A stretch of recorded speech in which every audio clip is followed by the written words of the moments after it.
What's up, geeks and gamers? It's Jeremy. It's Ryan coming to you with another daily live stream, Monday through Friday. You know the drill. We're here daily to talk about geek culture shit. And we have Ryan and myself. Hi, Ryan. Hi, Jeremy. Yeah, we're here to talk about entertainment. We're here to roast things, or we're here to praise things when it's needed. Plot twist. I think we're going to do a little bit of that today, probably, with the newest box office release. It looks like the Super Mario Brothers movie is going to well outperform expectations based on some initial box office numbers. And it looks like some people might be forced to eat some pineapple pizza when this thing's all said and done. We're very early. But yeah, it's going to be fun to talk about for sure. Yes, someone said Ryan looks mad for some reason.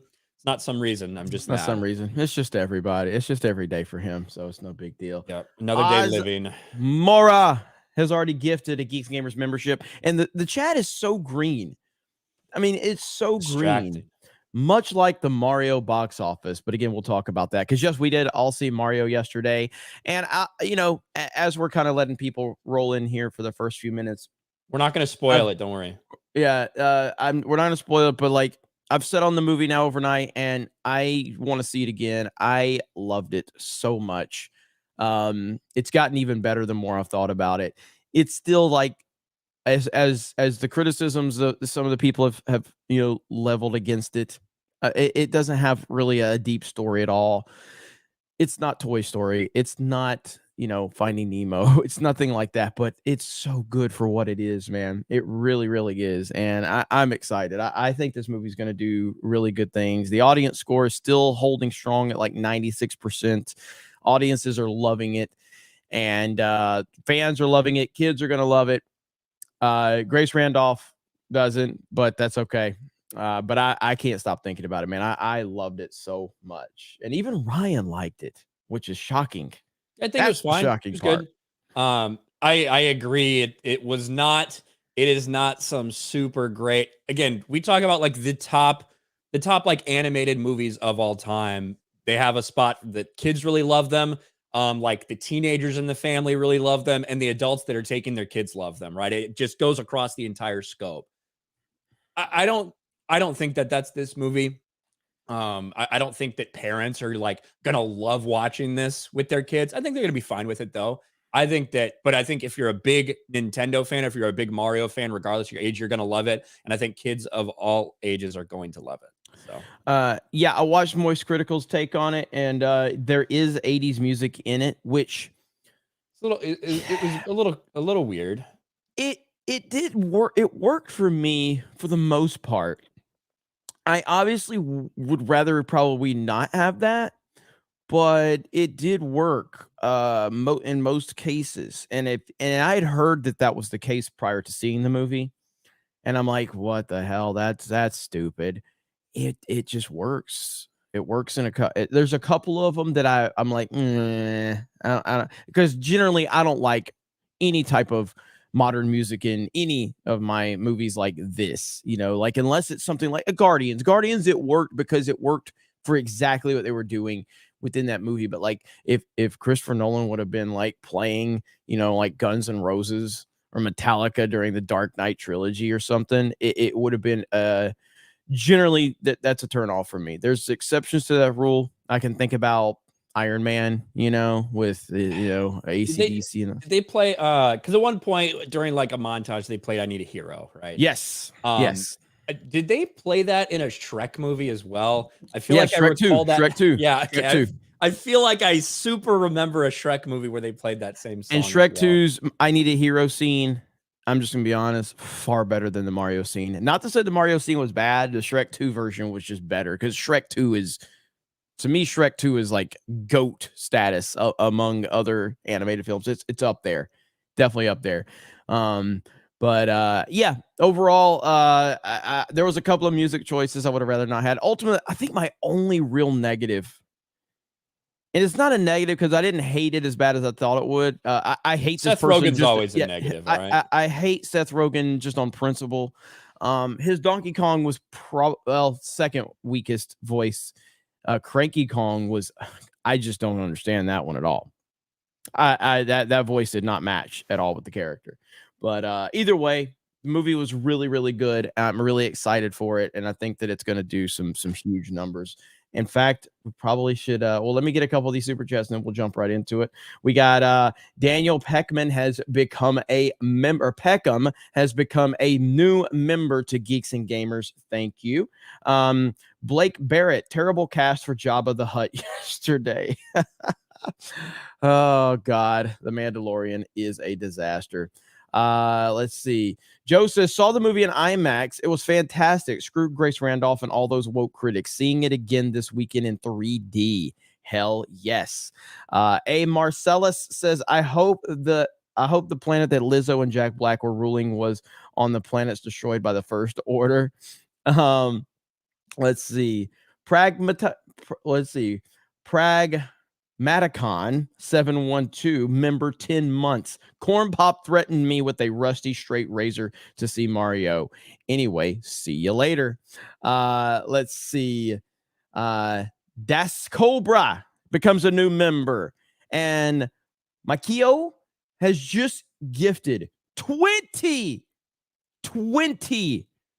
Geeks and Gamers memberships. Holy shit, we are off and running already. Ryan, are you excited about these new memberships? Hey, I'm excited. Yep.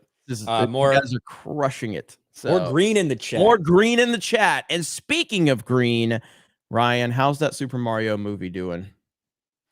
It's doing pretty damn well, to be honest with you, Jeremy. So here's what we saw before, just a couple days ago. This is what people were expecting. Hey, 5-day debut of about 127 million. That's kind of what people were expecting. And that jumped up. It was 80 or 90 just a few weeks ago. That jumped up to around 127 million. And now it looks like it might go up even further. Now, we haven't had any official numbers come out. We heard some people saying it was projected to make about 26 million yesterday.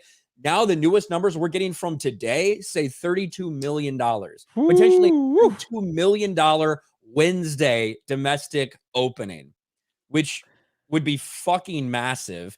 And, you know, that would probably put this thing more on pace for 160 plus million 5-day opening if these numbers hold. Which you compare that to what it's expected to do internationally, which again reportedly made $37 million internationally yesterday. You're talking potentially a 300 million plus opening for Mario. And that's much higher than people expected. And if the word of mouth continues to be good, it would continue to put that tracking higher and higher. Yeah, this is a massive number. So again, these are the 5 days, but even the 5-day, was the 5-day expected to be 85 to 90? That was the first official numbers, right? The first 5-day numbers were 85 to 90. Then they got bumped up to 127 million. Now, if again, this is we haven't heard, like I've heard a few sources, but none of these are sources that I have historically seen from the box office. We've seen a couple of outlets reporting that it hit 37 million. 37, right? Well, 37 would be the international number. Oh, that's the international. 32 on Wednesday, 30, and then 37. 32 with previews, right? So any special screenings they did on Tuesday plus the Wednesday numbers combined for $32 million. That would be what that $32 million number is. Okay, so these are huge numbers. And with the word of mouth, with, again, what have I said about this? Mario hits multi-generations, and right now, Nintendo has never been in a better position than they are right now. They have never been in a better, more powerful position with their brands, with their IPs, with their systems, with Mario being arguably the most famous fictional character known to man. I mean, he's up there. Like, I think they said he was up there with Mickey Mouse with his, like, around the world. He and Mickey Mouse are the two most recognizable people. Now, again, you can say, well, Jeremy, Mickey Mouse doesn't have billion-dollar box office movies as a lead character. And, you know, like, you're right about that. But Mario is identifiable because he has been pretty much the face of video games for the last, 30, 40 years. And so we're just at a place now where with the Nintendo Switch operating like it does, you have theme parks opening in Japan, California, and Florida, Super Nintendo World. All the momentum is there. And ultimately, what did I say when this all back when I made that prediction months ago, I basically said, if the movie's good, the movie seems to be hitting with everybody except for critics who's never played video games. Guess what? That's the best thing you could say about a movie is the critics that don't know anything about the source material don't get it. This was made for fans, for families, for kids. It's a demographic that Disney has completely abandoned, and the door is wide open. So everything's looking pretty good for the Mario movie right now. Yeah, and initially before the movie came out, the projection was, $225+ million worldwide opening weekend. Yeah. If these numbers are true that we're hearing, I think it'll be over 3. I think it'll be over 300 million, maybe even more. And that's big, especially with these movies. Unlike superhero movies like Marvel or whatever, you're not going to have a 70% drop off like we've been having. This number, you'd probably expect somewhere around that 55 to 60% range. And man, the sky is the limit. And I think it's going to be a lot of comparisons we should be looking at are with Minions Rise of Gru that came out last summer, which made over $900 million at the box office, also from Illumination. That had an opening weekend of a little over $100 million. Now, if you factor in the 4th of July holiday, it was bigger than that. This 5-day opening is going to throw a lot of things off comparison-wise. But, I mean, you can't deny what you just said, Jeremy, that there is a vacuum right now in terms of family-friendly movies that are appealable to everyone.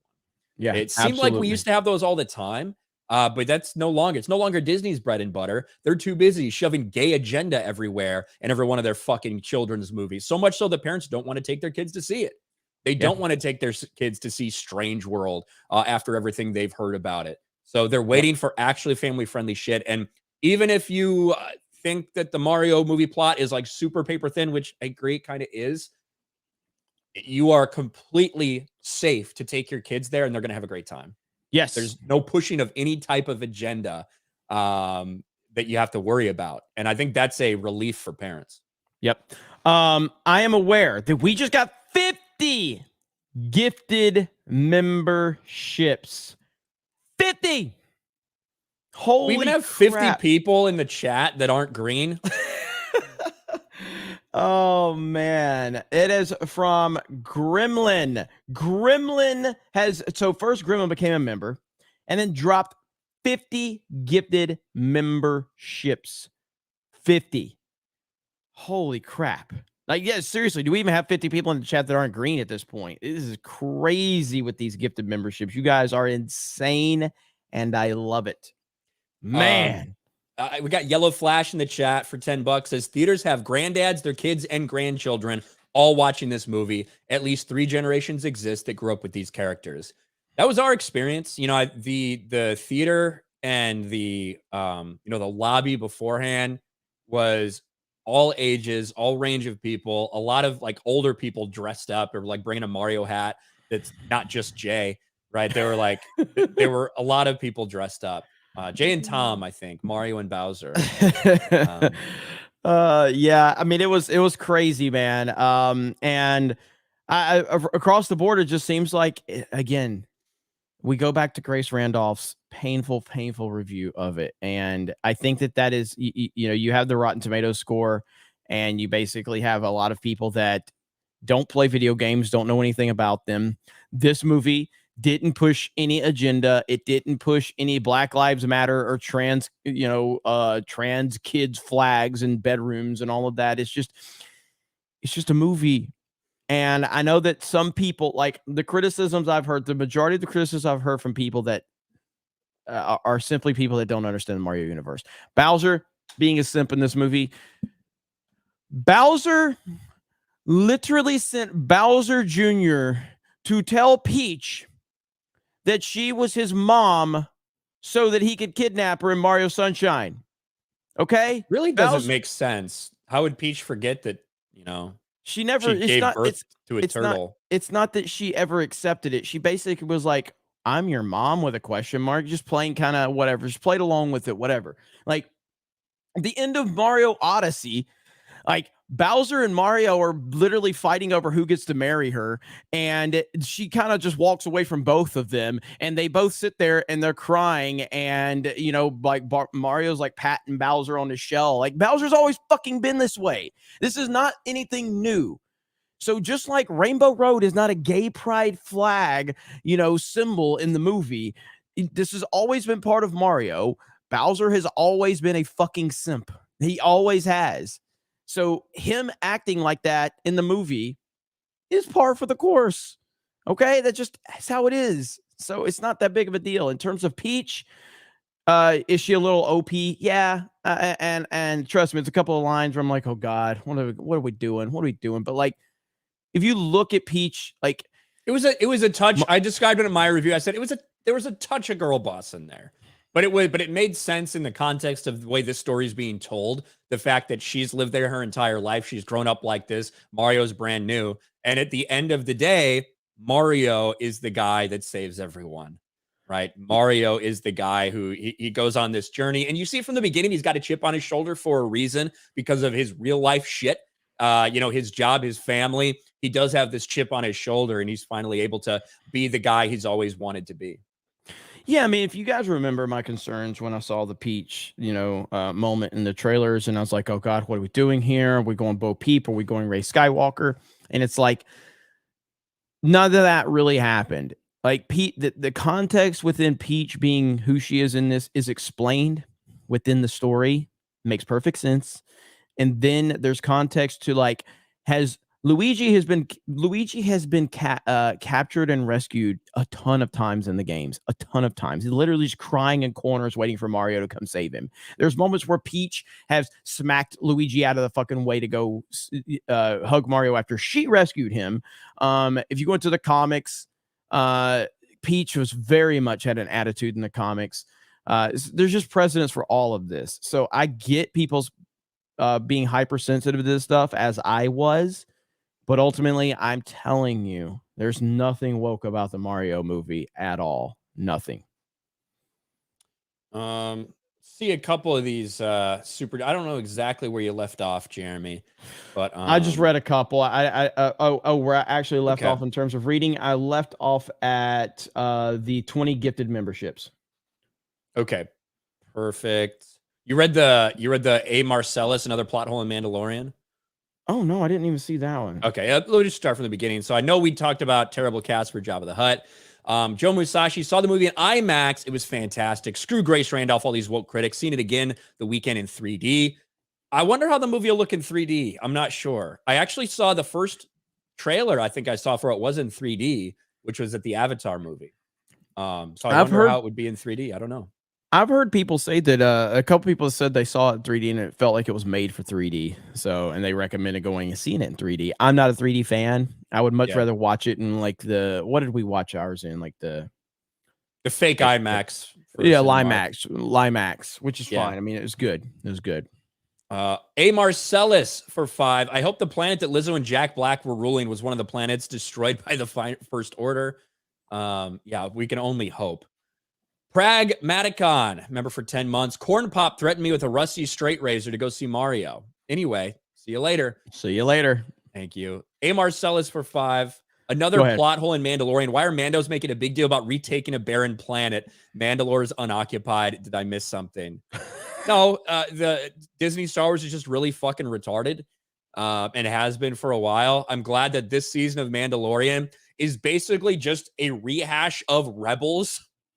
Like, literally, it's just a fucking rehash of Rebels again. And people are claiming that, it must be Kathleen Kennedy's influence. Yeah, I'm sure Dave Filoni has nothing to do with them retelling the Rebels story with Bo-Katan and getting the Darksaber again.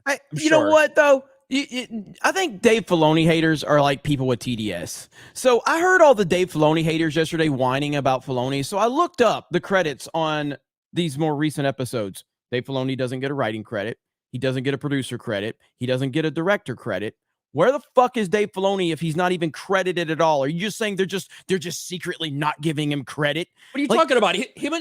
he's the executive producer of the show. He is not a producer, a writer, or a director, or an assistant director on IMDb at all. He also directed the episode just a few episodes ago. What are you talking about? Go look at IMDb right now. He is credited as a producer on every episode of Mandalorian season 1, every episode of Mandalorian season 2, and only one in episode 3.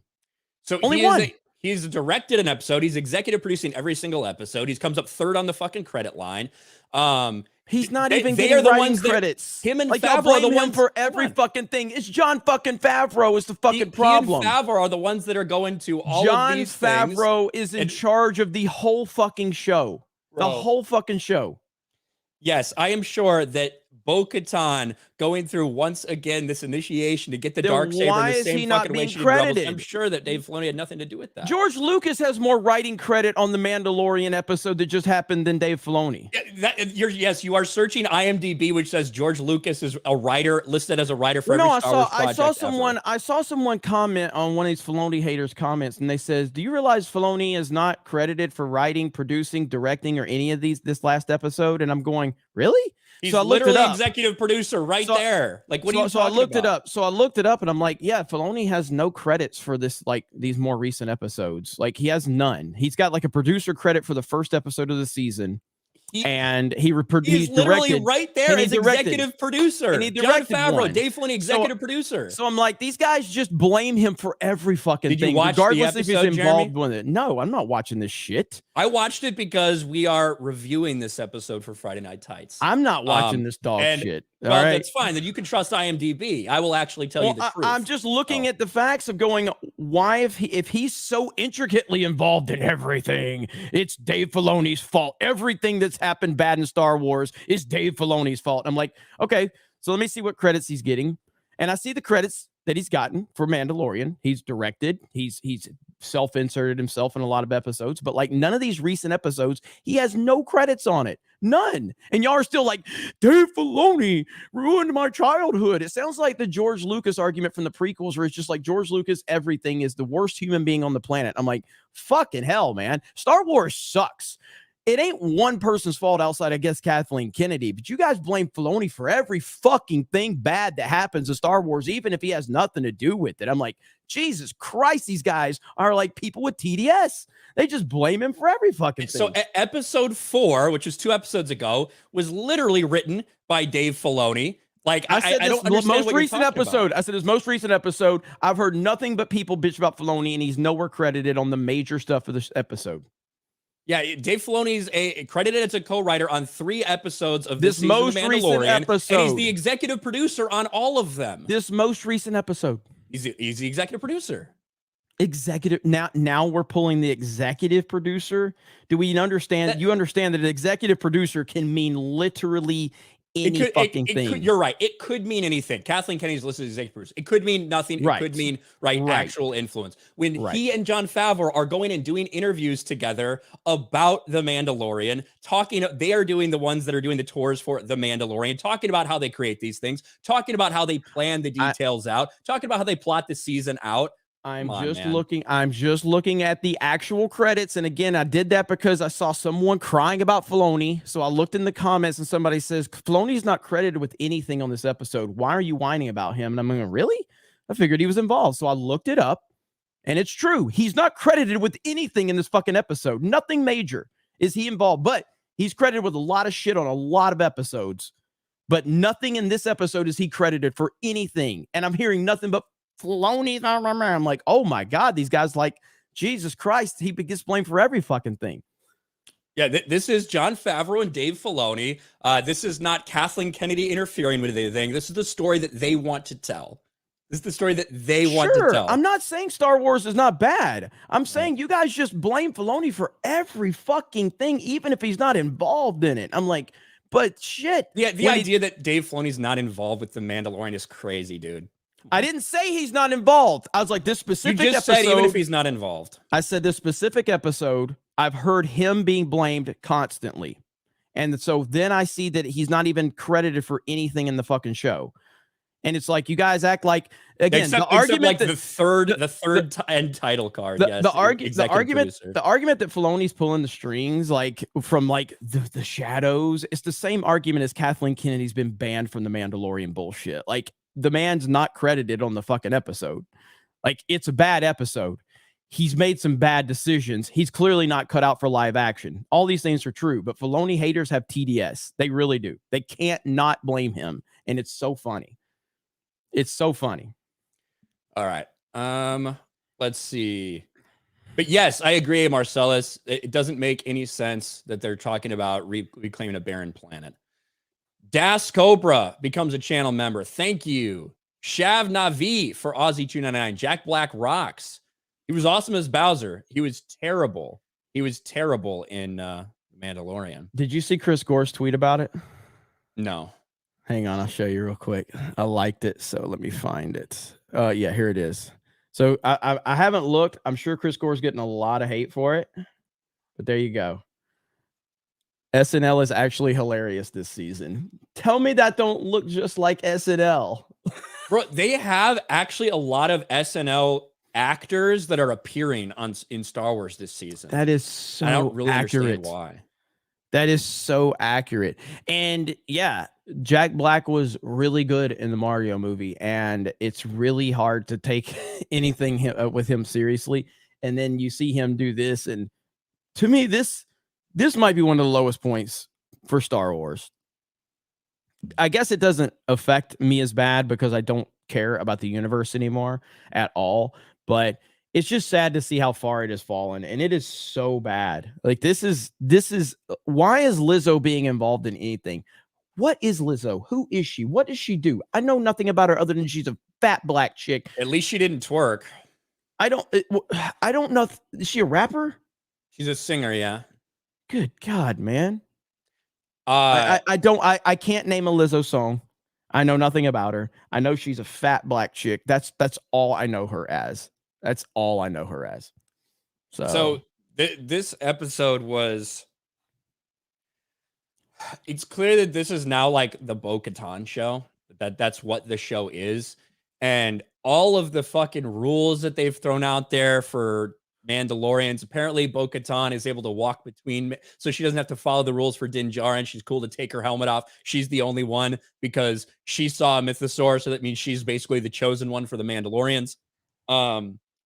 And the whole, hey, I can't get the Darksaber because I have to win it in battle. They've now gotten around that. This episode, in the last 2 minutes, Din Djarin's like, I was defeated by this robot thing, and I dropped the Darksaber, and Bo-Katan picked it up and saved me. Therefore, this should belong to her. And all the Mandalorians are like, yeah, I guess you're right. So he hands her the Darksaber, the thing that we were told a season ago couldn't happen, the way that she actually initially got the Darksaber as well. And like, they recreated the scene from Rebels. Like, it was legitimately, you remember the scene in Rebels, Jeremy, where she takes the Darksaber and lights it up as the Mandalorians look on and say, you're our leader?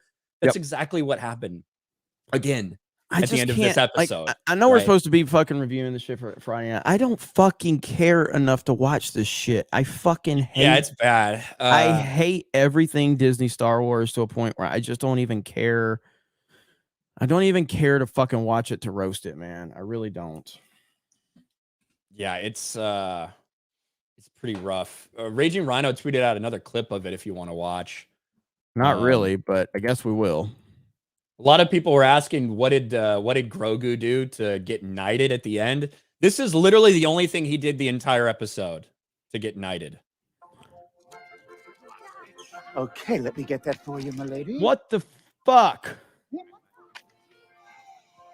Look how fat she is.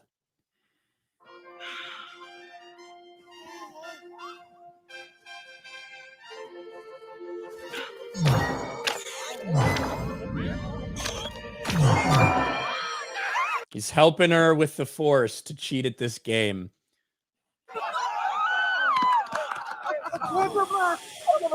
Such a streak. This is Star Wars. Lowest rated episode of Mandalorian in history. She's fat and she's she's very black. fat. The episode felt like it just felt like an episode of Clone Wars. Like that's the best way to put it. And I think that can work in animation. It does not translate over. It felt like Scooby-Doo. Like, no shit. Like they unmasked Christopher Lloyd basically, and it was you the whole time. And he's like, I would have got away with it too if it weren't for you meddling Mandalorians. That's what the episode felt like. And I don't know. I just think that live action, it's not a good translation over. And I you know what, it would have been cool.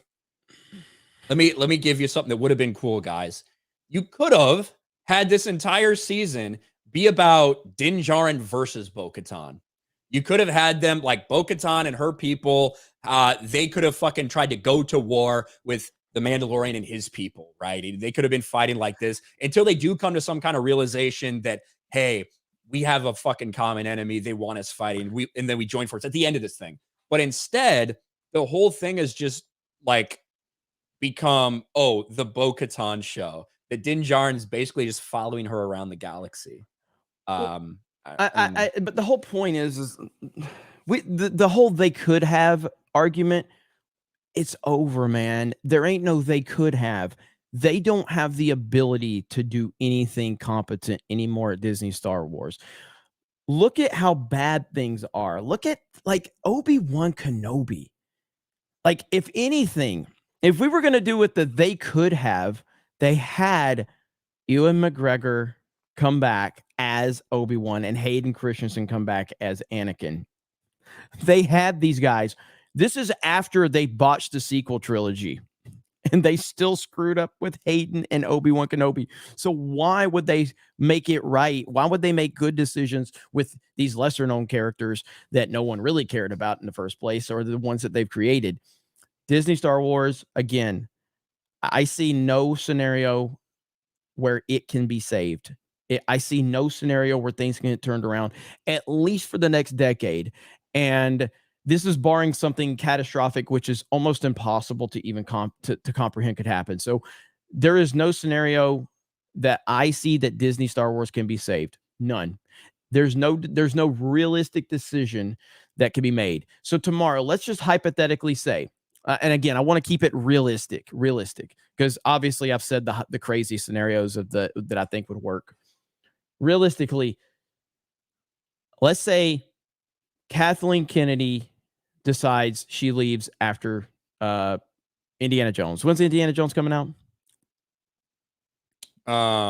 June something. Okay, so let's just say Kathleen Kennedy pushed that around. Like, I'm retiring. How old is she? 80, 75, 80, whatever. I don't know. She's not that old. How old is she? Or is she? She's 69. 69. All right, Yeah. So let's just say, okay, she's retiring after Indiana Jones. And what happens next? Now, this is the most realistic scenario we can come up with. She's retiring after Indiana Jones. Then what? Who takes over? Who takes over for Kathleen Kennedy? What's the best case scenario? Jon Favreau? Dave Filoni? Does anyone think that either one of those guys has proven that they could do anything different than what she's done? No. And those are the most realistic, fan-friendly guys that we could say. Does that change Disney Star Wars? No, it doesn't. Who's that chick that they brought in a couple years ago that kind of looked like a younger version of Kathleen Kennedy? Is she still there? Did they fire her? J.J. Abrams person? I don't think she's there anymore. I know who you're talking about, though. Okay, yeah. So that was supposed to be her heir apparent for a while, but then they got rid of her. According to rumors, which as we found out, so, you know, yeah. times. So there's no scenario where Disney Star Wars can be fixed even when she leaves. There's nobody. Are they going to bring a new person in? If they bring a new person in, you're still going to be dealing with the Kathleen Kennedy agenda that has been infected throughout Lucasfilm. So again, that's why I say give up on Star Wars if you have any hope. Again, if you still like this stuff, then watch it, enjoy it, have fun with it. That's fine. But if you're a Star Wars fan, an actual Star Wars fan, and you're watching this stuff with the hopes that it will turn around, I am telling you, it will never turn around. It's done. It's over. I am done. I cannot invest my time into watching these shows and breaking them down anymore because I fucking hate Disney Star Wars and I have zero faith in them whatsoever. Matthew Hammond for 5. Did you hear the leak that Illumination tried to girl boss Peach in the Mario movie, but Nintendo said Mario should be the main character in his movie? I have not heard that, but that sounds like bullshit. That sounds really stupid to me. I think that ultimately what happened in the movie, it played out perfectly. Nintendo doesn't, that's not a Nintendo move for Nintendo to just walk in. Nintendo's not watching Jeremy from Geeks and Gamers or RK Outpost videos, okay? So they're not going to walk in and go, "You're not going to girl boss her up." I mean, goddamn, hang on. Hang on just a fucking minute. Let me see if I can just to battle that, okay? I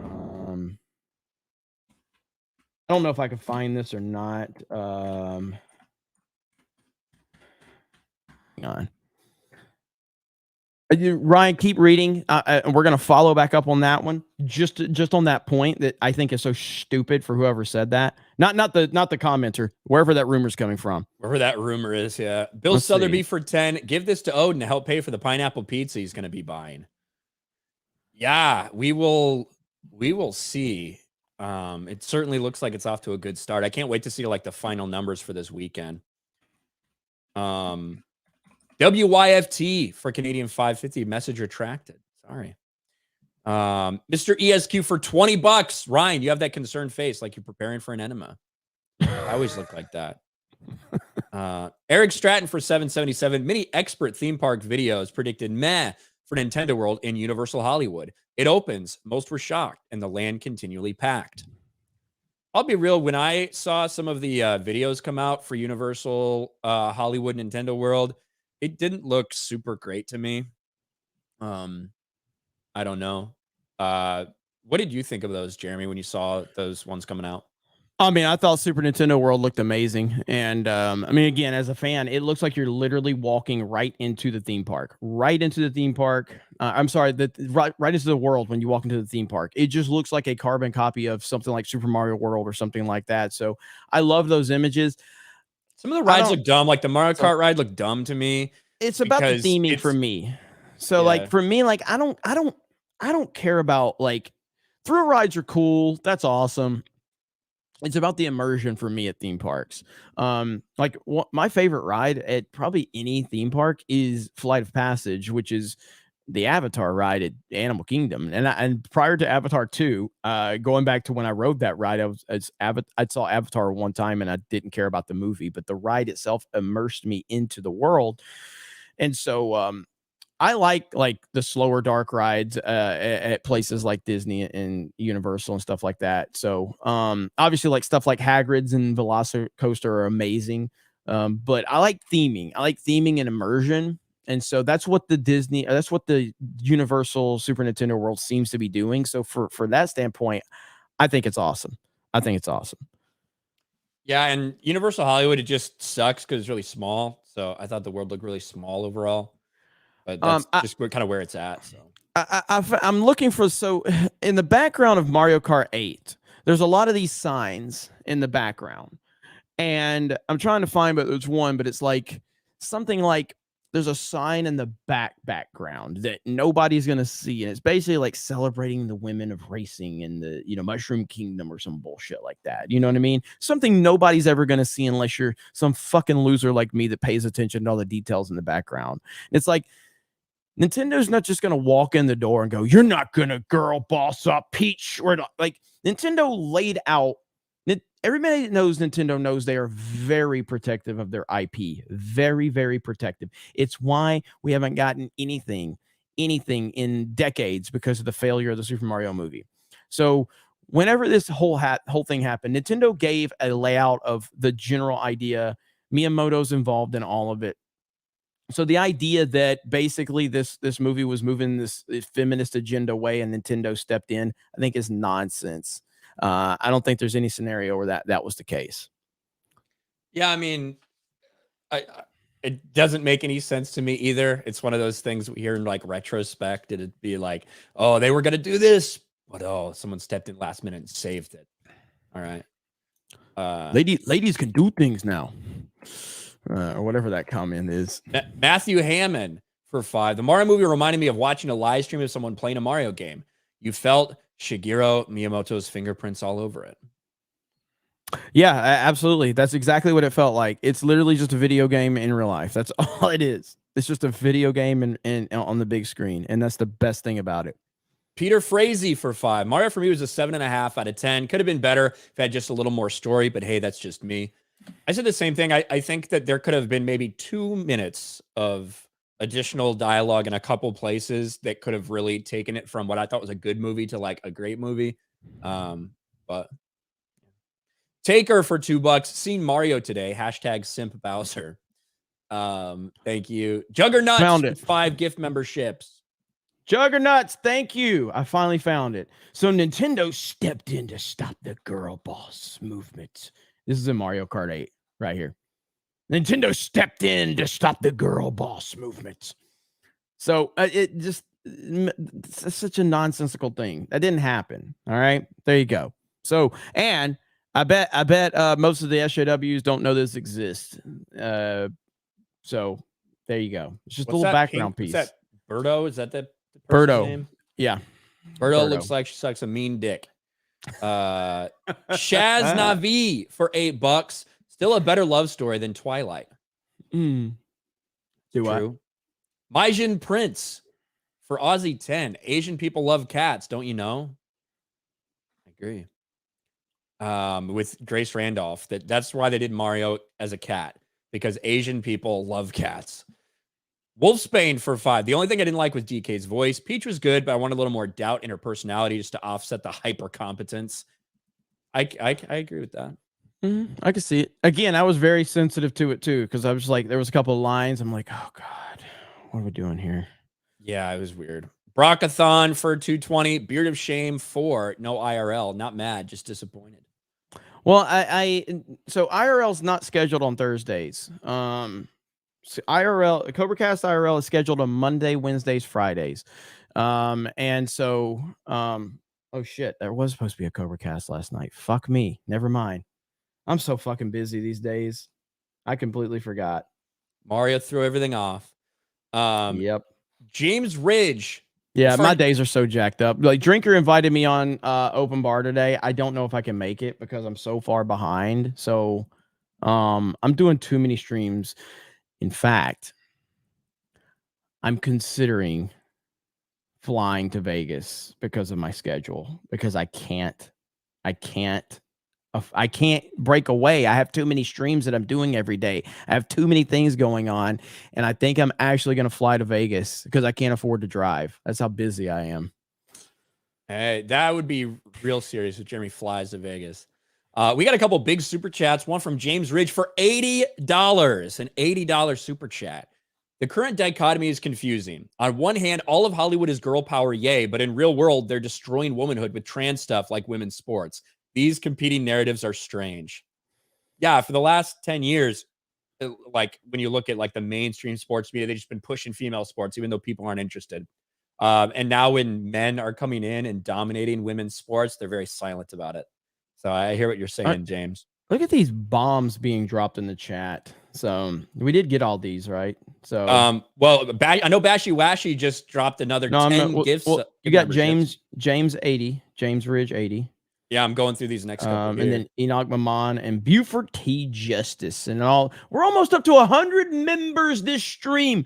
Yeah. What is wrong with you people other than the fact that I love you all? Enoch Maman for $50. I spent all day yesterday at my dad's house. We watched almost all of Tulsa King and the first episode of Cobra Kai. He doesn't have Paramount Plus, so you have to wait on TK, but he has Netflix. He says he's going to binge Cobra Kai after he drops me off. Very cool, Enoch Maman. Thank you for the big super chat. Cobra Kai is goated. Last season coming up. So then Buford for 50. Guys, it's finally over. Star Wars crossed the last line. They race swapped Jabba the Hutt with Lizzo. They jumped the shark with Last Jedi. Now they've done the impossible. They've jumped the Lizzo. Dave Filoni's trash, Jeremy. Keep coping. He could be trash, But he's not credited on this. And I just looked. He's not even credited as an executive producer on this episode. He is an executive producer. No, he's not. He's fucking not. I just looked it up. I'm telling you, hey, he might not be on IMDb, which is not real life. I don't know if you know. I could put Harrison Ford is attached to like something. I'm just telling you. Why wouldn't he be? There's a reason. Why is he credited for 17 episodes? Why is he credited for 17 episodes, but not this most recent episode? I can't tell you why. Give me a logical reason like that. Give me a logical reason. You realize that anybody like IMDb is not something that's run by people. It's something that is you could go in there and add it right now. Then give me any reference that he's credited so you can prove it. Watch the fucking episode, and at the end it says executive producer Dave Filoni. How about that? You have Filoni. You have a case of TDS with Filoni. That's what you have.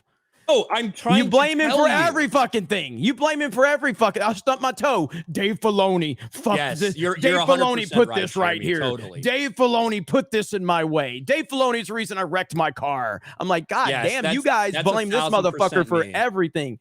Does he suck with live action? Absolutely. Is he soy? Absolutely.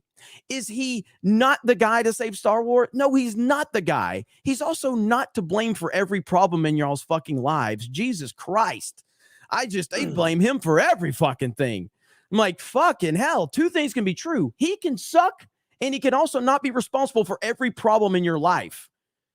But hey, keep hating on him for everything that ever happened. Go. Okay? How about that? That's fine. Is that good enough? Okay. That's fine. But when have we ever credited executive producer for any fucking serious issue in a show? When has that ever happened? Like, he's not writing, he's not producing. Producing and executive producer are two totally different things. Producer is more intricately involved. Listen to me.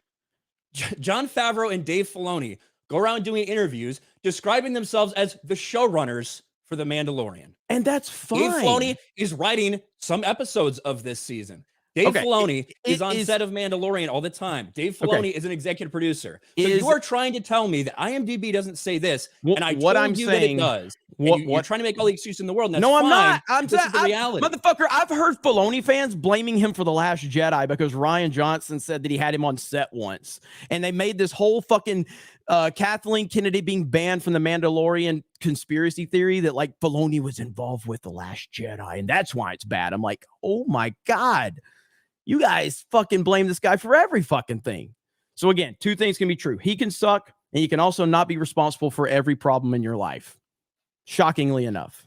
Yes, those are the only two options. Those are the only two things that are out there. Yes, like I don't remember Filoni fans ever talking about how everybody was praising the Clone Wars or the Filoni haters and talking about how, look at Dave Filoni. He gave fans something they loved. I never saw that. Why you talk about him all the fucking time? Why don't you talk about when he? I never saw the Filoni haters who are obsessed with everything he does. When Clone Wars season 7 finished and everybody loved it, I never saw the Filoni haters talking about him then. Suddenly they don't want to talk about him then. So suddenly they don't want to talk about him. Would you describe me as a Filoni hater? Yes. Okay, you're telling me that I have never said that of the people that watch Clone Wars, you can't deny that a lot of people love Clone Wars. If you've never heard me say that ever. You've said that. Okay, so like that. What do you mean then? So if you're describing me as a Filoni hater, what I'm saying is you are ascribing. What I'm saying is I see people whining about him for things that he's not even attached to, yet they don't want to talk about the things he is attached to and give credit where credit's due. So like the highest rated series, if I'm not mistaken, the highest rated episode of The Mandalorian was directed by Filoni, correct? Am I not mistaken? Of The Mandalorian, I would guess maybe, is it like the Ahsoka one or something? I don't know what the highest rated one is. I think so. Or actually, no, I think the one with Luke would probably be because everybody freaked out over the end. So maybe it would be the second highest rated. So it's like he's responsible for every negative, but he's not responsible for anything positive ever. That's just never the case. And it just seems like TDS. It just seems like people blame this guy for every fucking thing, when in reality, he's part of the problem. Absolutely. Jon Favreau is a far more integral part of The Mandalorian than Dave Filoni. He's got far more influence. If Filoni was this guy, why isn't he running the fucking Mandalorian right now? Why? Why isn't he running it? Why isn't he the showrunner? Why him isn't and Jon he the Favreau guy? are described as the showrunners. No, of the this is a Mandalorian. Favreau. If this is a Favreau's the guy that is the guy. This is his show. That is a fact. Jon Favreau's show. Everybody knows that Jon Favreau is the showrunner. I don't think Dave Filoni's ever been explained as the showrunner or a co-showrunner. This is the Jon Favreau thing. I'm telling you, like you could find interview after interview of we interviewed the showrunners for The Mandalorian, Jon Favreau and Dave Filoni. Like you could find those everywhere. Like just like if you actually look somewhere other than IMDb, you could see that he is listed as executive producer of this episode. But like my point being is that Disney Star Wars is not ruined because of Filoni. It's ruined because of everything going on with it. He's not the central problem at Lucasfilm. And that's what I continue to see is like Filoni. He's the worst person ever. I'm like, oh my God. Like you guys never stop complaining about this guy. So it is what it is. Well, I know what listen, I know what I'm saying is unpopular. I'm just going to tell you how I feel about it. I know when I talk about Filoni that I'm going to get crushed by the chat. Guess what? That whole Filoni thing that happened on Friday Night Tights, what was the core of it? The core of it was if you give people good entertainment, who cares what you say, right? Guess what? That's what we're saying now. Tom Cruise is crazy. He's a psychopath, but he gave us good entertainment. So we really don't care as long as he gives us good entertainment, right? That's what it was all based on. Well, I don't think it's based on your opinions of Dave Filoni necessarily that you're getting crushed right now. I think it's because you're saying that he's not a part of it, but he's listed in the credits.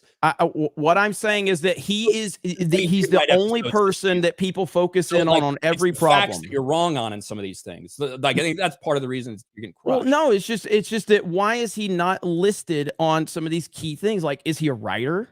Is he a director of this episode? Like, oh, this episode was bad. Why is this episode bad? Did he write it? Did he produce it? Did he direct it? No. So he's one of the showrunners of the show. He's an executive producer of the show. He has written several episodes this season. Has he written stuff? Yes, and I said that fucking 20 minutes ago. That episode 4 he was the writer of. Like, and I know maybe IMDb doesn't say it. Well, I mean, I'm only referencing the only place I can go. So right here, Dave Filoni is credited with writing episode 4 and episode 7, which is yet to come out of this season of Mandalorian. Yes. So, well, you said several. So, I mean, we've only had one so far this season. Right. And we haven't had one yet coming out, episode 7. Right. But okay. So he's part of the problem. I agree. I agree. But I see people acting like he's Trump. Like everything that happens is Filoni's fault. Everything. I'm like, good Lord, man. So no, I don't think everything that happens is Filoni's fault. I am not a Dave Filoni fan. I haven't liked him since 2008. You're kidding me. I agree. There are a lot of people that fucking love the Clone Wars, right? I've said that repeatedly. I am not one of them. I'm not somebody who likes the Clone Wars. But I think that a lot of my criticisms of Filoni, I feel like are playing out now in live action. And people fucking will sway based on one thing or another, right? So there's going to be a lot of people that start to pile on Filoni when they hear a couple people say something. I'll agree with your sentiments about that. But in terms of he's not involved in this season, I think it's nuts. I didn't say he wasn't. I'm just saying I specified this particular episode, which again, I haven't watched the season. So I know Jeremy's a Filoni simp, yet I don't watch the season. I'm done with Star Wars completely. And I've said Dave Filoni's not the savior.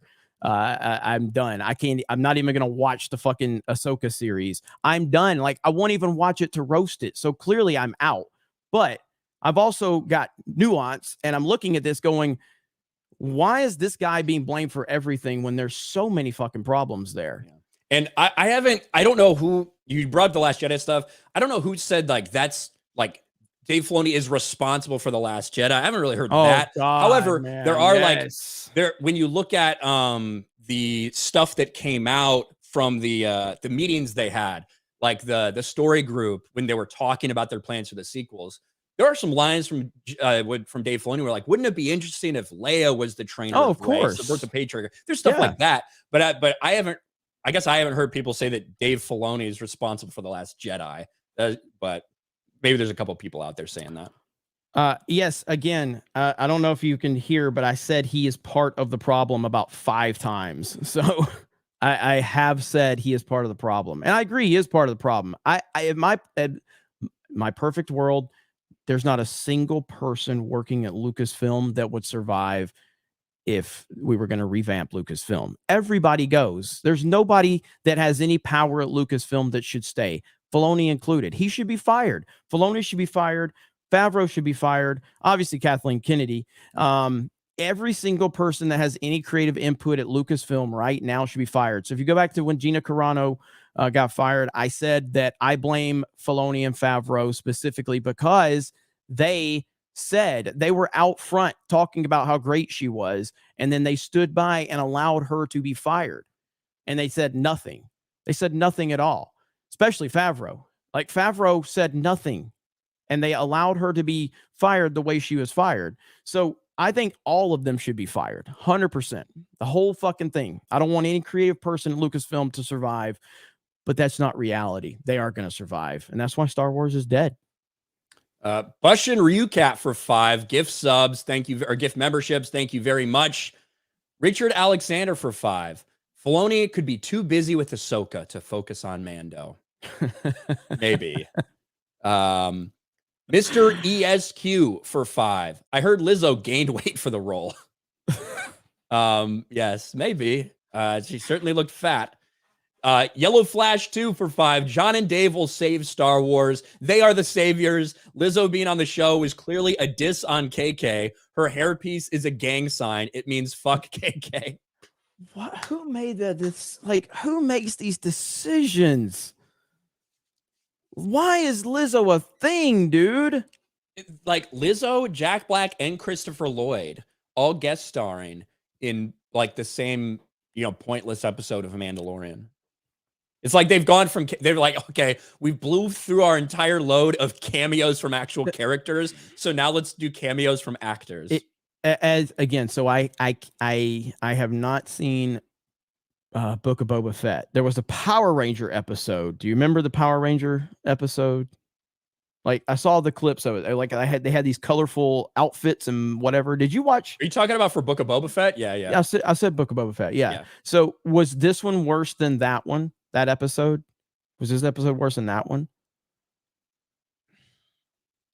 That's because I heard that one was really bad. I heard that one was bad too. That was pretty bad. This one just seems very pointless. Like a really shitty side quest in Skyrim. Like some of the background is like nonsensical. You don't really care. Like if somebody could give Disney Star Wars fans, press A to skip this cutscene, they probably would. Jesus.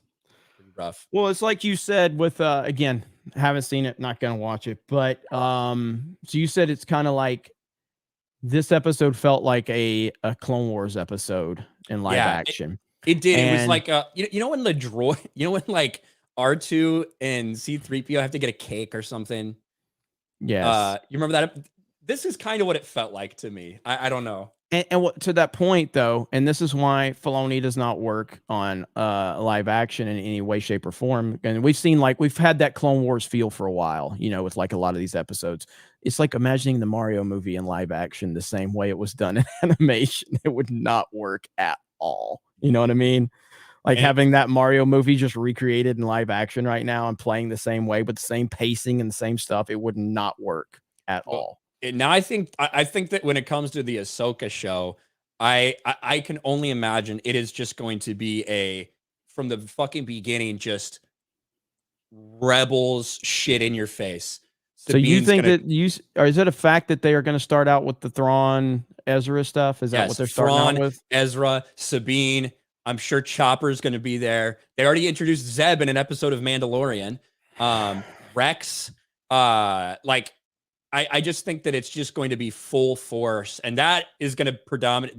Then you're just going to have people simping for it because I love these characters. It's good to see these characters back, and it's going to kind of be like season 2 of Mando, where a lot of these cameos I think overshadow some of like the real like lack of substance in it. But we'll see. And of course, I do believe that they are going to have Ahsoka doing flashbacks with Hayden.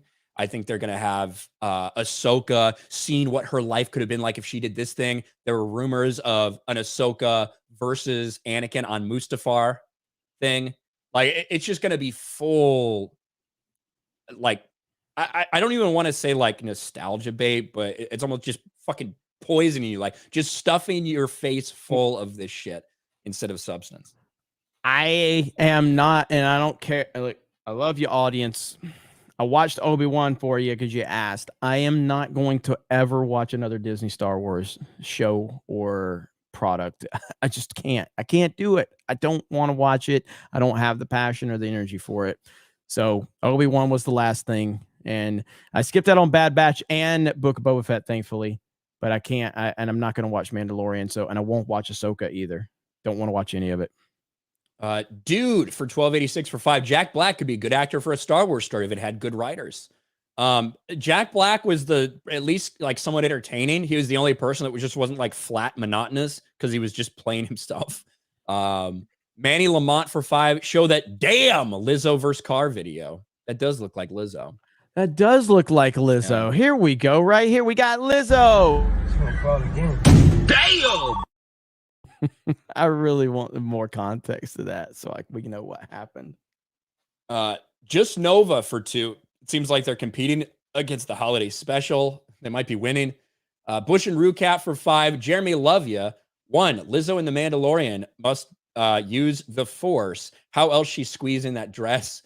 2. Disney selling Star Wars. Give it to George Lucas and Gareth Edwards direct. Now, see, Gareth Edwards, he's not good either. So, nobody's good. Nobody, like, this is why and at the time, it didn't really stand out to me, but in retrospect, it does. But, like, this is one of the reasons I love the Mario movie, because they take the position, like, it's Mario. You know Mario. You know Mario, and you're going to appreciate all the stuff Mario brings to the table.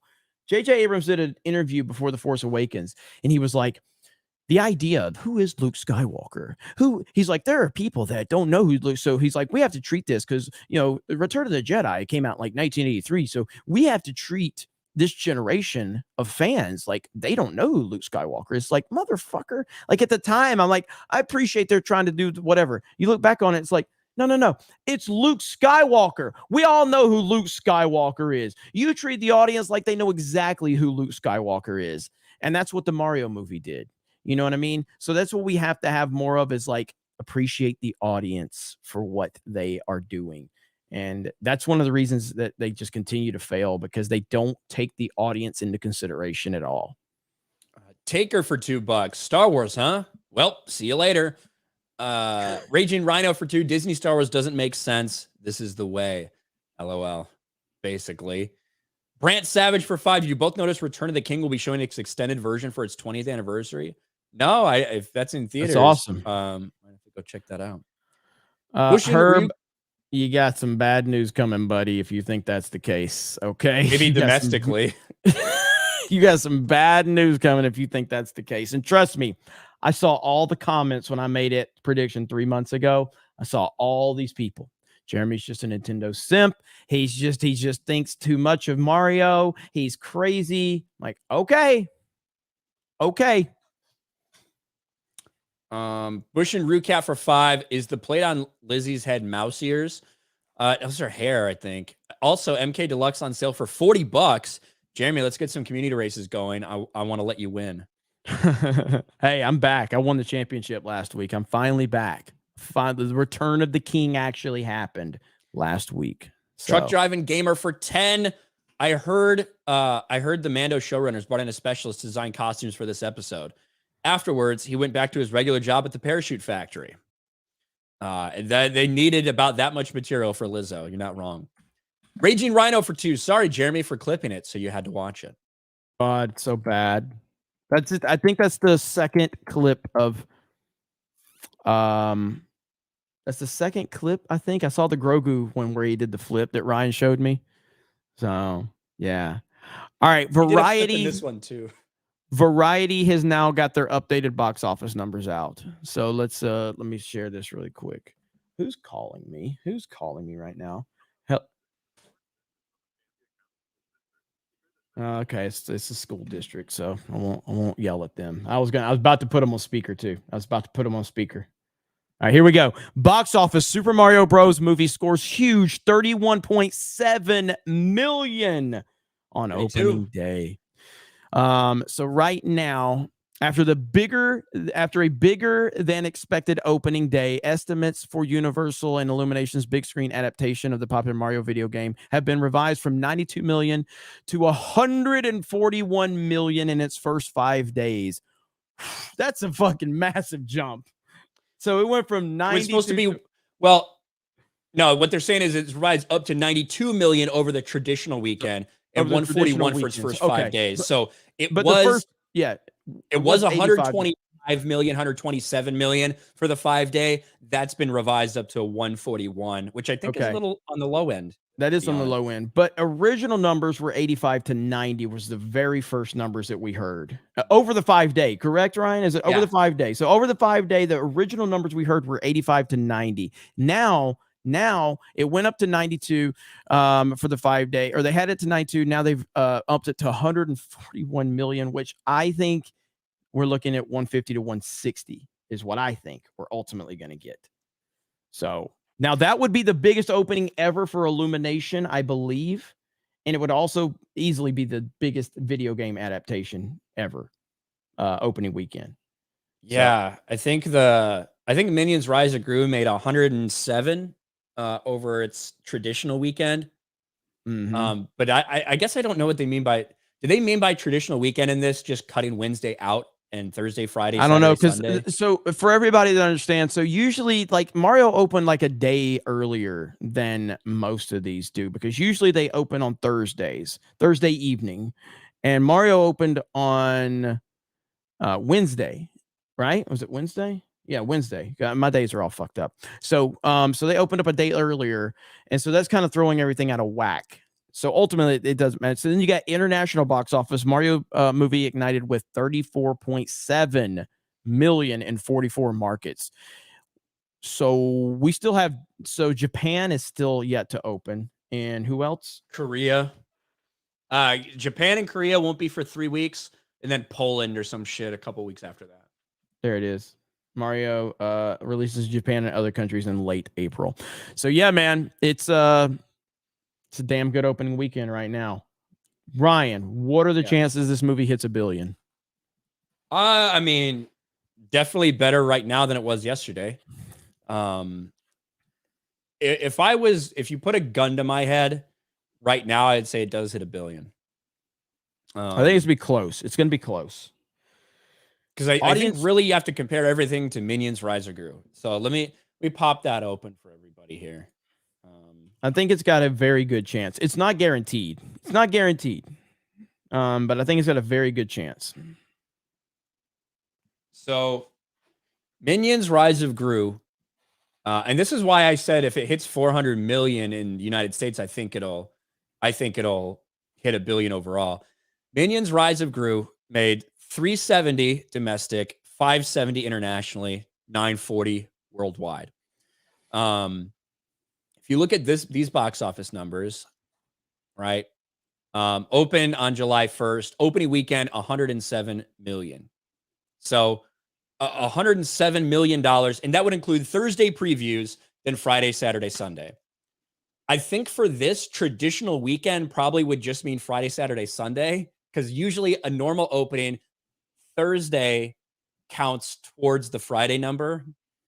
So like it's going to be really tough to actually compare these opening weekends like 1-to-1. But still, just think about if it was sitting at 140 over the 5 day, what that would mean for it. And it had a good hold, a 57% drop. So that's really what it's going to be all about for Mario is the second weekend. Will it hold? Will it have a 55, 57, 58% hold? And I mean, I think it certainly can. Yeah, I mean, there's no competition really next week. So, and again, word of mouth just is really, really good for this movie right now. Word of mouth is extremely good. And that's going to be the overall thing to take away from it. Right now, you've got on Rotten Tomatoes, you've got 96% audience score, and that's the verified. If you go to this was 93, or verified is 96. Earlier audience was 93, now it's 95. So yeah, that's 5,000 ratings versus the verified with 1,000 ratings. So yeah, man, it's looking really, really good right now for the Mario movie. And at the end of the day, like, forget the $1 billion aspect for a minute. We got a good Mario movie, and it's gonna do a lot of money. It's gonna make a lot of money. The sequel is 100% guaranteed at this point, and I think the Nintendo Cinematic Universe is guaranteed now at this point, whatever that looks like.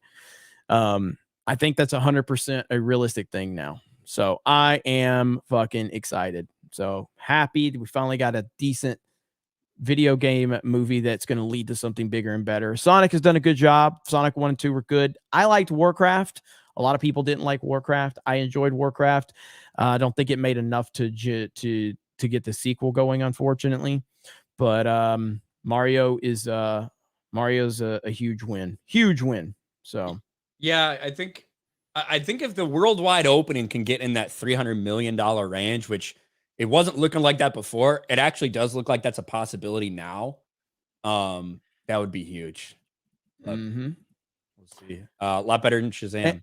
And I will do a Cobra Cast tonight. I apologize for getting my days mixed up. I have been streaming so much lately that I completely, and then with this Mario movie coming out, I completely fucking forgot, and I fell asleep early last night for the first time in a while. So my apologies. I feel really bad for that. I had no idea that it was Wednesday.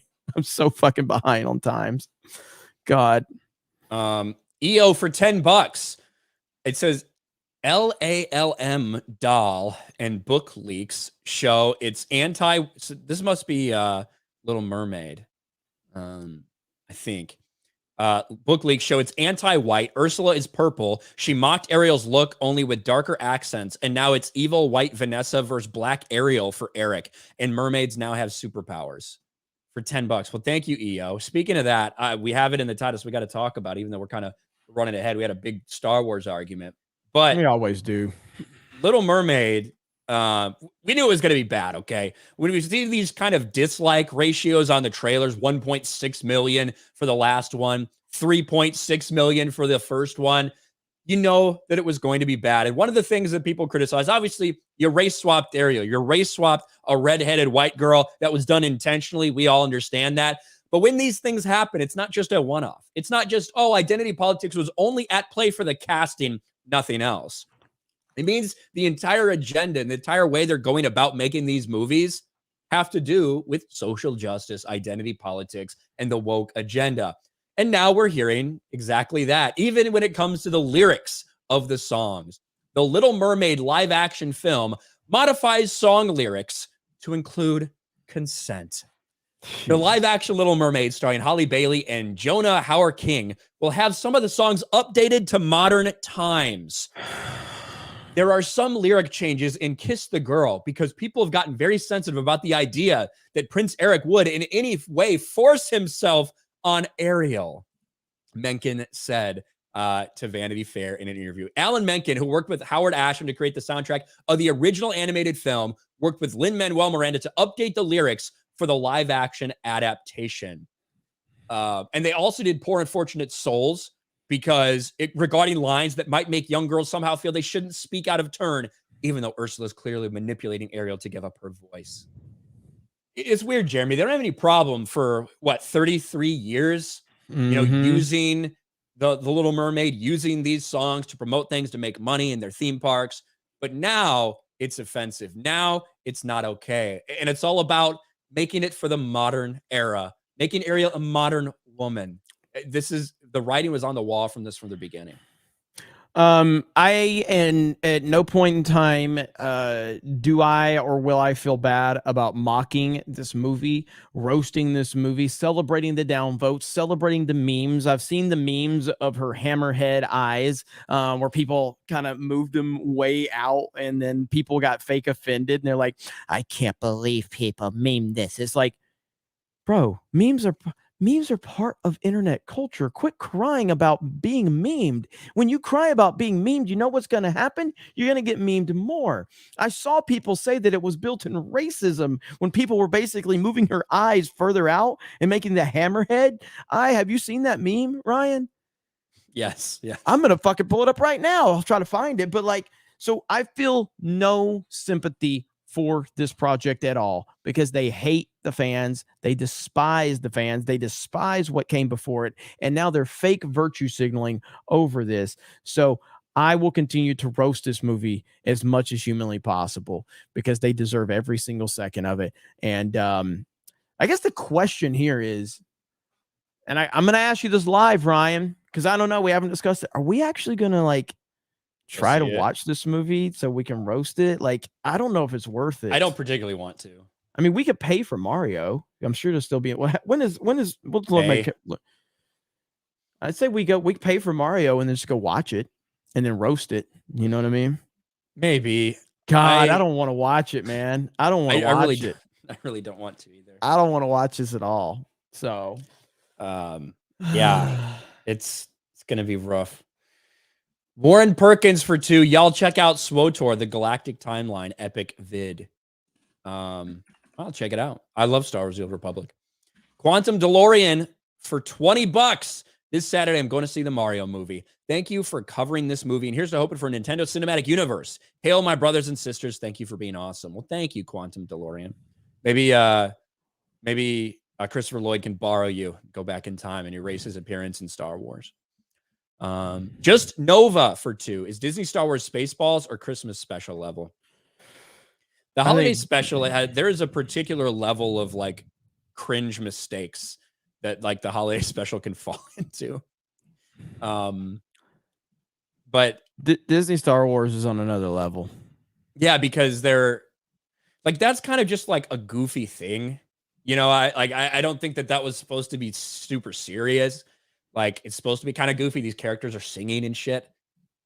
This is supposed to be good. Like, this is supposed to be serious. This is the flagship show of Disney Plus. Sophie, channel member for a month, what's up? Says, Hail boys. Does making rides for bigger people mean people like me, 1.5 meters, are going to fall to their end? 1.5 meters. I don't even know how fucking tall that is because I live in fucking America, Sophie. The fuck is 1.5 meters? Yeah, like that can't be real. Like it actually could be, but I just don't think it is. So it makes it a good meme.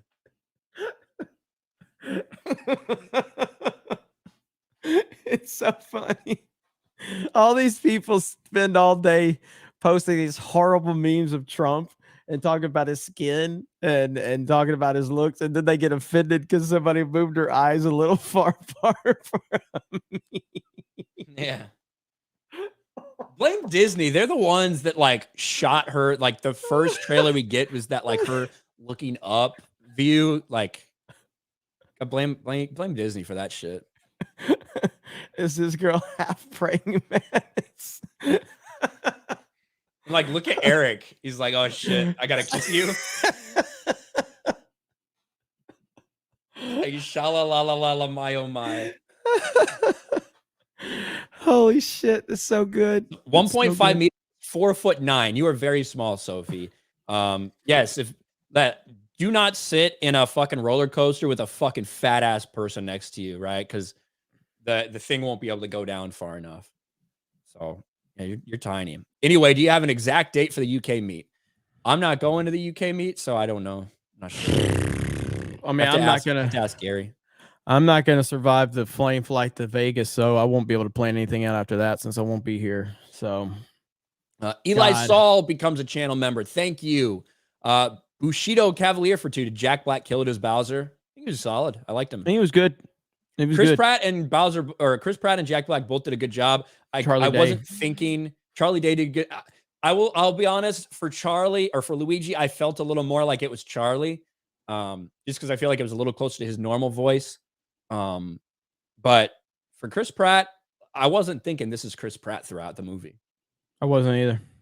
Same thing for now. I will say a couple of like the little song numbers that Bowser did. I could be like, okay, this is Jack That's Black. Jack Black. Yeah. Like I this is Jack Black. But they were funny. They were funny. Fine. Yeah. Jamie was laughed through this whole movie. Not as much as Jay, but well, no, you were laughing more than Jay. Jay just laughed a couple times very loudly. But honestly, I was smiling the entire time watching this movie, man. I just had such a good time watching it. And as a fan, because I mean, I was going into this going, man, because especially with like some of the reactions and stuff, I was like, oh, I don't know if I'm gonna like this movie, man. This is, and Chris Gore messaged me the night before because you're gonna hate it. You're gonna hate it. And I was like, oh no. But yeah, I ended up loving it. Did we highlight Carolyn's comment? I saved it, but I didn't. Okay. Carolyn says just want to talk about how good the Super Mario Brothers movie was. You were right, Jeremy. Straight fan service. Yes, I saw your tweet yesterday. I'm glad you liked it. I just, man, it was so good. And I just sat there, smiled ear to ear the entire time. My smile was as close to my ears as Little Mermaid's eyes are to her ears in that picture. Like, it was just, man, I couldn't believe how good it was. And then I saw this one earlier. Love the show. A 30-minute morning Cobra Cast show Monday through Friday would be great. I am essentially and like last night missing Cobra Cast. Like, that puts in perspective. I gotta revamp my schedule to accommodate, because you guys want more of that. I want to give you more of that. And I'm clearly burning it at every end of the stick right now. And I got to figure out something, because this show has been great. Tuesday Night's Main Event ain't going nowhere. And then Cobra Cast. And then we obviously got the gaming streams and all that. We're going to have to work in. Mario Kart's not going anywhere. So I'll keep you guys posted. I did have a random update on our friend, on our Blue Beetle director friend. Weird. Angel Manuel Soto. It's so weird that you've now protected your Twitter account after going after fans, me, who didn't like your Batman as a fascist joke in the Blue Beetle trailer. So weird. Why have you gone protected? After getting called out and discovered that, oh, you wish for Donald Trump to be assassinated. Yep. You actually were hoping for the president of the United States to be shot in the head. That you've now gone protected on Twitter. Very strange. If anybody follows Angel Manuel Soto, I'd sure love to see what he's saying. Just let me know. Maybe he's making more threats against the 45th president of the United States. Never know. You never know. I saw it in Ryan's eyes when he was able to tell me about that story, because I didn't know about it. Because he knows every time one of these leftist lunatics says something, all I do is type their name with Trump. And I could tell he's like, you didn't know about this? Yeah. I mean, hey, I would have been someone, I'll be real, I would have been someone that was rooting for Blue Beetle.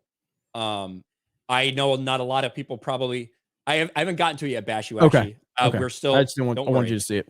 We're still going through these, but I like freaking Zolo Meridueño from Cobra Kai.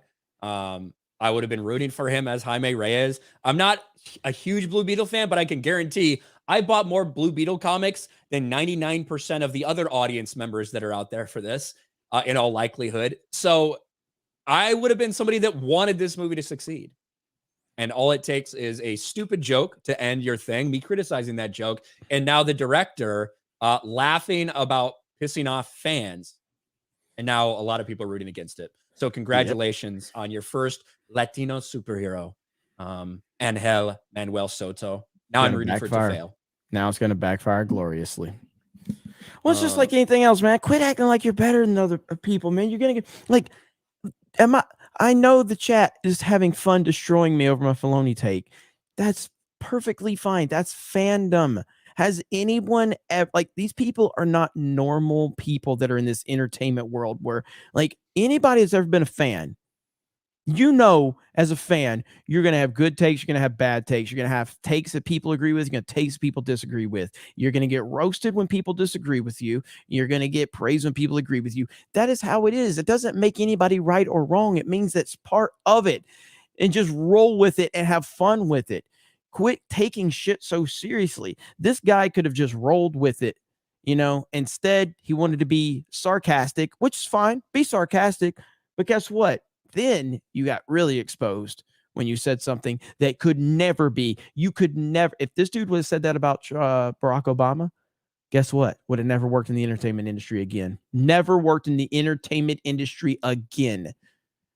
And that's the problem with it. The hypocrisy of the situation. Anak Mama for 5. Dad said he's going to binge Cobra Kai because he heard Johnny say, I'm going to fix your wussy ass generation. He said, okay, I'm hooked. Exactly.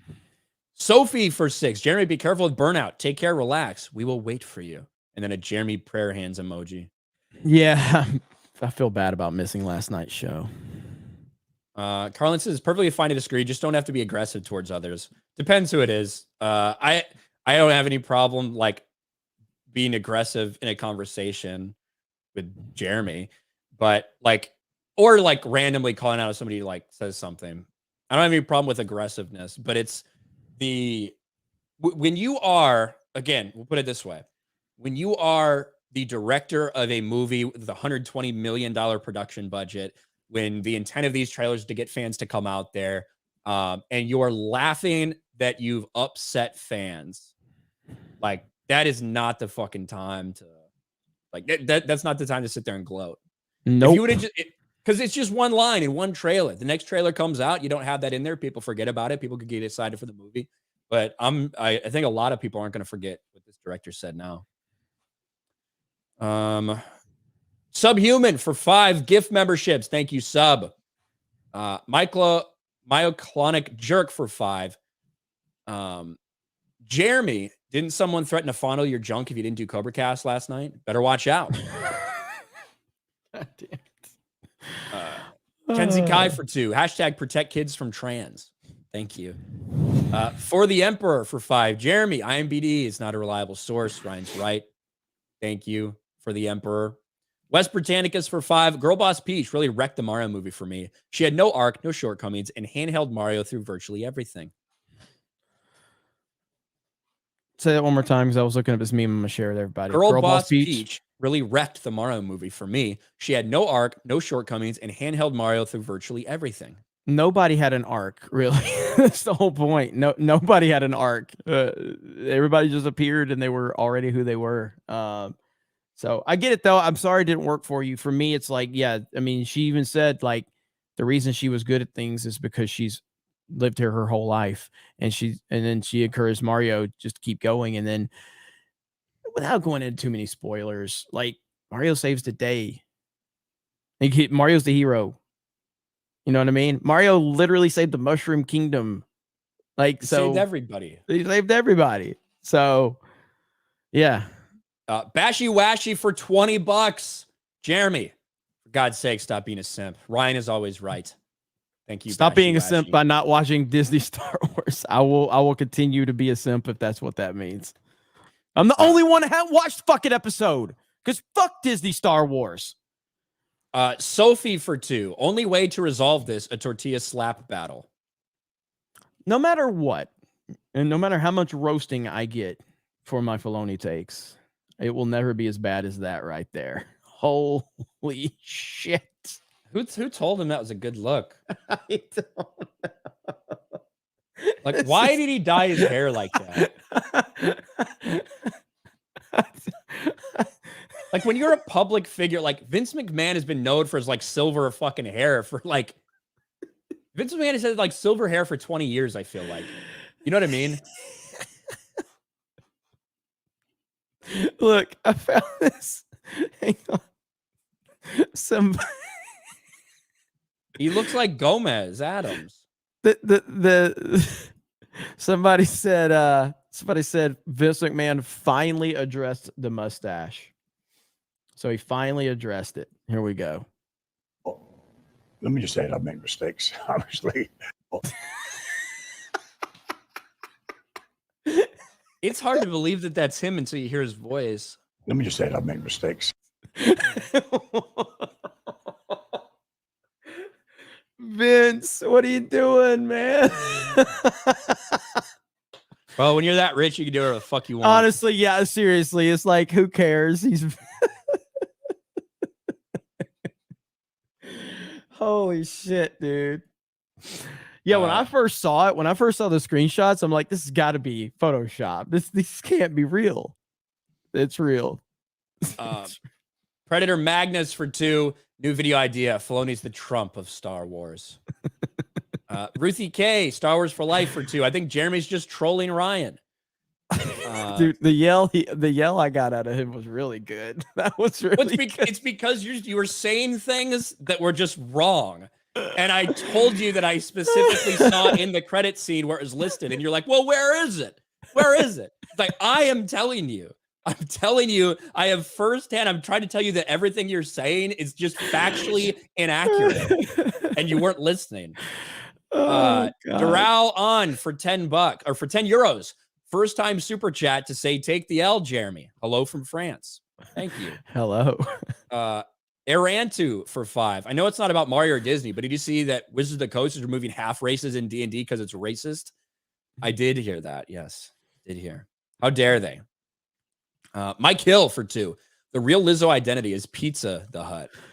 And Bashy, I knew what the super chat was. I saw your comment, your follow-up comment.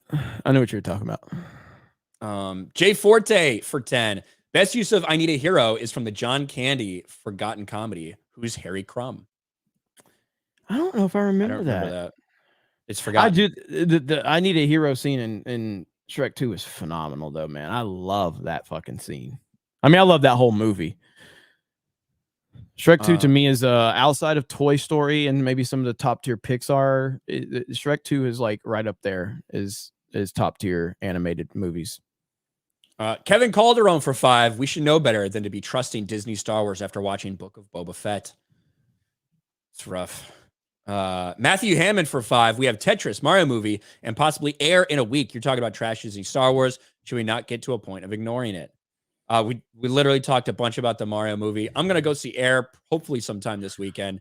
I don't really give a fuck about Tetris. I don't have Apple TV. So, yeah, I mean, I want to see Air, and I've heard good things about it. Obviously, me and Ryan are very familiar with that era, with Jordan and all that, and Ben Affleck and Matt Damon, and Chris Tucker being in it's pretty cool too. So I want to see Air. Let me know when you're seeing it.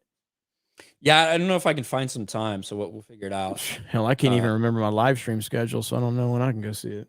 Eli Saul for 2. Lizzo looks like South Park, Sally Struthers, Jabba.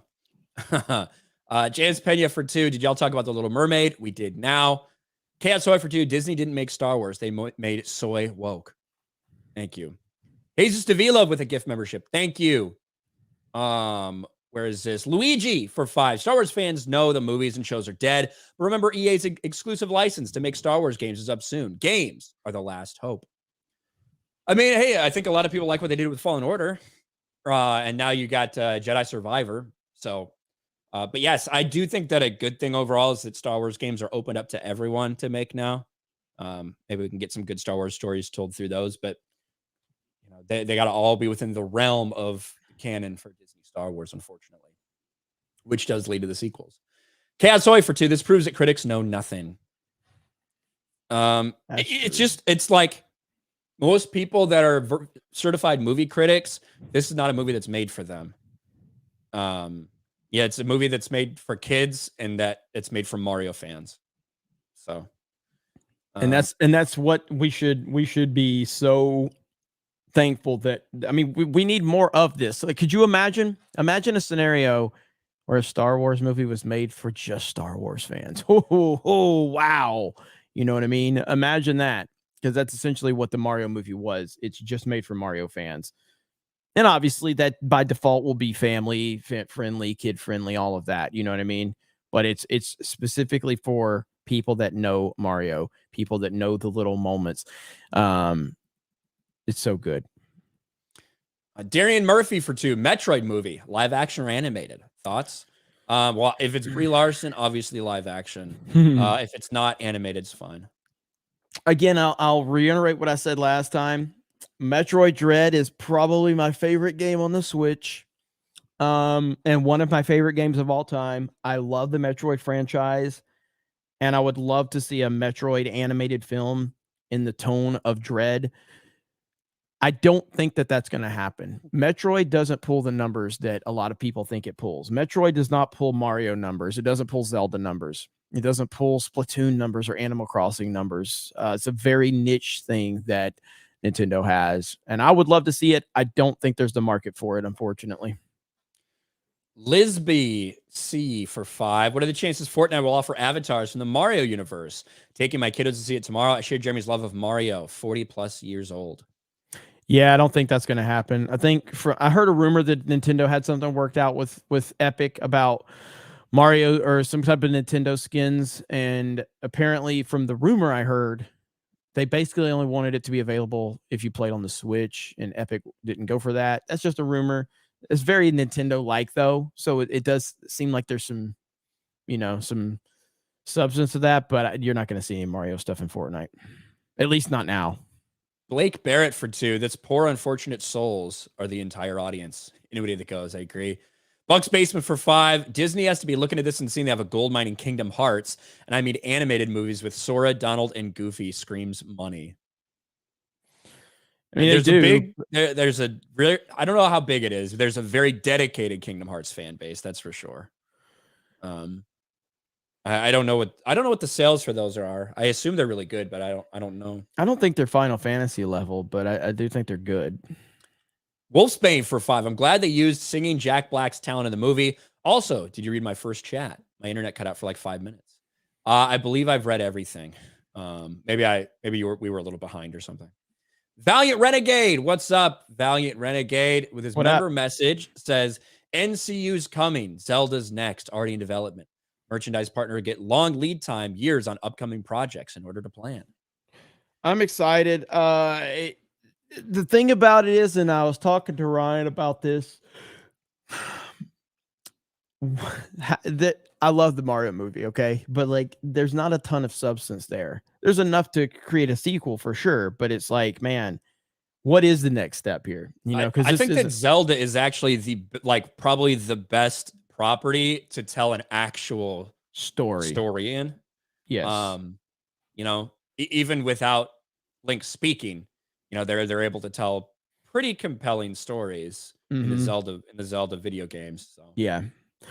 I mean, obviously that's something that people have wanted for a long time, and that's why it was so important for this Mario movie to kind of come out of the gate and be successful, because you didn't want this movie to do 300 or 400 million worldwide and be done. You know what I mean? If that would have been the case, I don't think we're getting anything else. But obviously, this movie is poised to, again, I think we'll make $1 billion.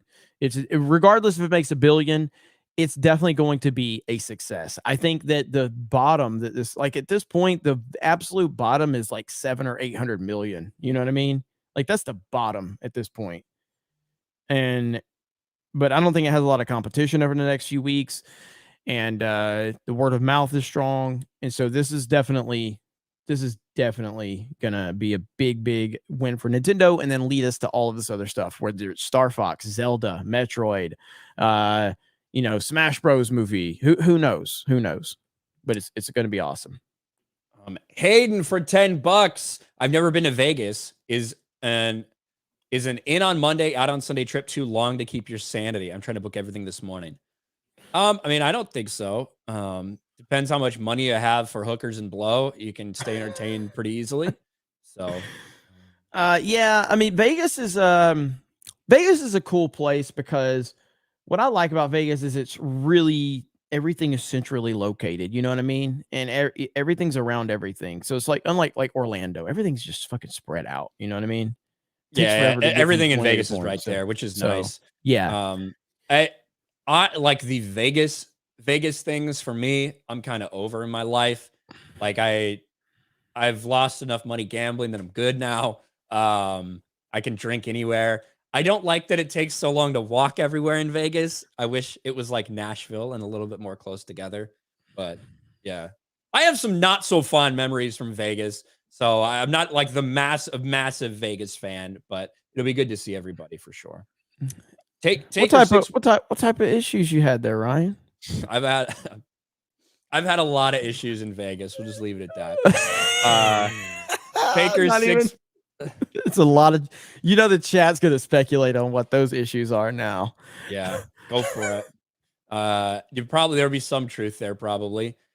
Taker610 for 2. When did Vince become a South American politician? Looked like he just rigged an election. Blue Tiger for 2. Vince is a fan of Mario. Wahoo! Ruthie for 5. The video of the lady hitting her head. On TikTok, it says her brakes went out and she was trying to stop her car. That's what the comments say. Maybe. That's what I was thinking. Did you have an ass moment? No. Did not. No, problems with real women. M2M for 20. I got muted in Mahler's Discord for bashing the Protect Trans Kids sign in Spider-Verse at the animation channel because politics. It wasn't a pointless debate. It had to be called out. Thanks to Ryan for his discovery. Well, thank you, M2M. I don't know what Mahler's Discord is like, but I know a lot of people try to keep stuff to the entertainment aspect of like whatever they're talking about. I didn't discover it. Big shout out to John Trent from Bounding into Comics. He's the one who sent the screenshot to me first and did a whole article about it. So big shout out to him for sure. Yeah, and I mean, like, even like, you never know. You never know with people. Discord is not a very they don't allow a lot of different stuff in there. So, you know, people could be like, stuff gets removed, which I'm not very involved in it, but like we have a Geeks and Gamers kind of fan group on Facebook. There's a group there, and like stuff gets removed in that group all the time by Facebook. Facebook removes stuff all the time, and we're always being blamed for censoring people. It's like, I can't control what Facebook removes. And then other people are just like, really like, we want to keep this stuff out of here because we don't want to get in trouble with the platform or whatever. So can't speak to that. Mahler's a good friend though. And so I can't speak to any details of the server though. Wesley for $10 over on Rumble. It makes sense. The Prince of Fantasy Mushroom would want to explain some things to a dumbass from Brooklyn. Doesn't seem like wokeness. I don't think there's any wokeness at all in Mario at all. Groovy Lava Squirrel Medic for doing it. Excited for Evil Dead Rise. Nah, I don't really. It's not my kind of movie. But Inakmamon for 5 star. I'm in the country and lost my signal. Did you get my 2 chats? We did, Inakmamon. I think one was the $50 one, and I forget what the other one was. But yes, we did. We got both of them. Yep. Now we're near the end of the stream. We are finally here. I think both of them were about Cobra Kai, right? I think one was about his dad first getting Cobra Kai and then why he wanted to binge it. So yes, we got him. Someone asked me in the chat earlier, Cobra Kai or Mario? Cobra Kai. Cobra Kai's better. Yeah. Cobra Kai's better. Definitely better. Highlander for 2. Want to see an actual Metroid movie from Nintendo. Yeah, I mean, dude, it would be the coolest thing, but I just don't think it's got the market that they need, unfortunately. So, but yeah, these are supposed to be an hour, but we work for the audience. We work for the audience, and I'm glad you guys got some entertainment with our arguing. And thank you for all of the gifted memberships. Thank you for all of the super chats. Thank you for all the support. Manny says I blame Filoni. Carolyn, you need to stop what you're doing right now and watch the greatness of Cobra Kai. Eric will forgive you for not doing your work today. Yeah. You just tell Eric, like Jeremy said, I should just take the day off and watch Cobra Kai. He won't have a problem with that. So, he won't have a problem with that. All right. I think we're doing I don't know. There's probably going to be a couple of streams on D-Day Cobra today. Okay. I will do a Cobra Cast tonight, though, to make up for last night. My apologies. I feel really, really bad. And I got to get my schedule in order. So Carolyn says, you're not the boss of me, LOL. No, but I should be, so I can get you to watch Cobra Kai. I hope you enjoy it when you get a chance. You will love it. It's fantastic. It really is. Okay, guys, thank you so much. Matthew says, sail the high seas to see Tetris. I want to see Tetris. I want to check it out. So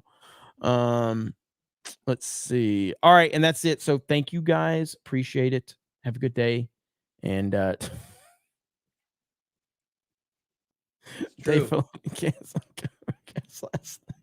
right, guys, more live streams to come, and I may pop up on Drinker Stream. I'm not sure yet. Who knows? All right, guys, have a good night, and we will talk to all of you later. Bye, everyone.